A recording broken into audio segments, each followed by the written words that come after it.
Court documents revealing how the most prominent Fox News stars and executives privately mocked Donald Trump's election lies while promoting them publicly. It's part of Dominion Voting Systems' $1.6 billion lawsuit against the Fox network. CNN's Brian Todd takes a closer look at the damaging messages and testimony. Immediately after Joe Biden's 2020 victory, Fox News hosts were unabashed in promoting the false declarations that the election had been stolen from Donald Trump. Electronic voting machines didn't allow people to vote, apparently. And that, whatever you think of it, the cause of it, it shakes people's faith in the system. That is an actual threat to democracy. It will be impossible to ever know the true, fair, accurate election results. But new court filings show that in private, Fox hosts Tucker Carlson, Laura Ingraham, and Sean Hannity were brutally ridiculing the claims of election fraud and the people who were making them. Their private messages in a legal filing that's part of Dominion Voting Systems' $1.6 billion lawsuit against Fox News. One person they insulted, Trump campaign lawyer Sidney Powell, a vociferous election lie promoter. What we are really dealing with here and uncovering more by the day is the massive influence of communist money. In one text revealed in the court filing, Tucker Carlson texted Laura Ingraham saying, quote, "Sidney Powell is lying. I caught her. It's insane." Ingraham responded, quote, "Sidney is a complete nut. No one will work with her. Ditto with Rudy." A reference to Trump lawyer Rudy Giuliani and his post-election claims. There was a plan from a centralized place to execute these various acts of voter fraud. In other messages, Sean Hannity said Giuliani was, quote, "acting like an insane person." Ingraham described Giuliani as an idiot. Fox Corporation Chairman Rupert Murdoch said it was, quote, "really bad that Giuliani was advising Trump." This tells you a lot about Fox News' internal machinations. It tells you that they have one version of the world that they keep to themselves and another version of the world that they broadcast to their viewers. The two are entirely incompatible. But Fox kept promoting election denialism. Why? The filings in the Dominion suit illustrate that Fox executives were worried about losing viewers to Newsmax, a smaller conservative channel that was constantly pushing election denial. Trump himself, furious that Fox had called Arizona for Biden, had encouraged his followers to switch to Newsmax. Since 2002, Fox News has basically been the preeminent ratings champion in cable news. And you see here, the moment that they see any sign that might be slipping away, it's panic. But the Dominion filings also say that when then-President Trump tried to call in to Fox on January 6th, the day his supporters attacked the Capitol, Fox executives refused to put Trump on the air. Fox News denies Dominion's claims in the lawsuit, says that it's proud of its 2020 election coverage, and says those court filings contained cherry-picked quotes that lacked context. In a statement, Fox accused Dominion of creating, quote, "noise and confusion," and said the core of this case remains to be about freedom of the press and freedom of speech. Brian Todd, CNN, Washington.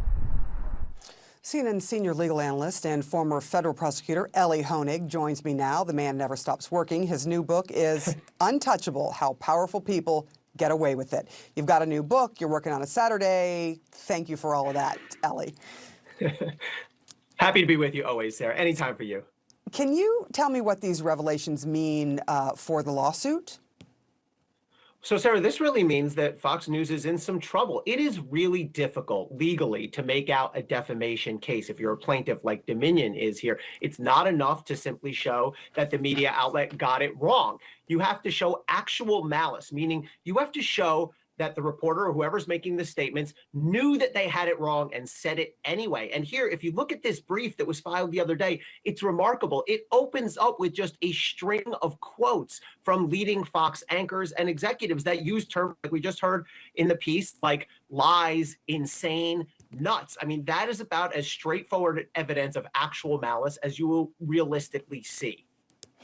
So, with all of that said, and this is obviously their version of things, and I'm sure that Fox will have its version of things, as in any court, but having those messages, I mean, those are receipts that you can't undo. Do you think that Fox could end up finding itself on the hook for $1.6 billion? Because that's the amount that Dominion is suing for because of how they damaged the company, according to Dominion. So I do think there are real questions about that damages amount. Dominion is essentially arguing, A, they destroyed all of our business viability going forward, and B, we are worth $1.6 billion. But if you look at the paperwork in this case, there actually have been prior valuations of Dominion at a fraction of $1.6 billion in the tens of millions of dollars. It's a large business. It's a profitable business, but $1.6 billion is the upper end. It may be an optimistic outcome by Dominion, but ultimately it will be up to a judge and later a jury, or a jury and then a judge, to decide just how much damages Dominion has sustained if there's a finding of liability against Fox. I'm assuming there could be punitive damages, and that's sometimes where those high numbers come from. You know, some of these Fox anchors that we just saw basically mocking Donald Trump, saying that his, idea that this somehow the election was rigged, as you say, didn't buy it. They actually thought it was insane. But on the air, that's not what they said. They seem to just be agreeing with him and pushing his lies. Listen. So much for those claims that voter fraud never happens. Of course it happens. They knew it happened when they told us it would never happen because they're liars. I could see these people hand over what appeared to be white envelopes. I thought, those are ballots. And today, more reports of dead people voting from beyond the grave. Amazing system we set up. This is disgusting, and we cannot allow America's election to be corrupted. We cannot. What is also disgusting is pushing a lie when it comes to democracy, one that clearly some of those people spewing that stuff didn't believe themselves. Yes, what are your thoughts now after seeing this newly released court filing?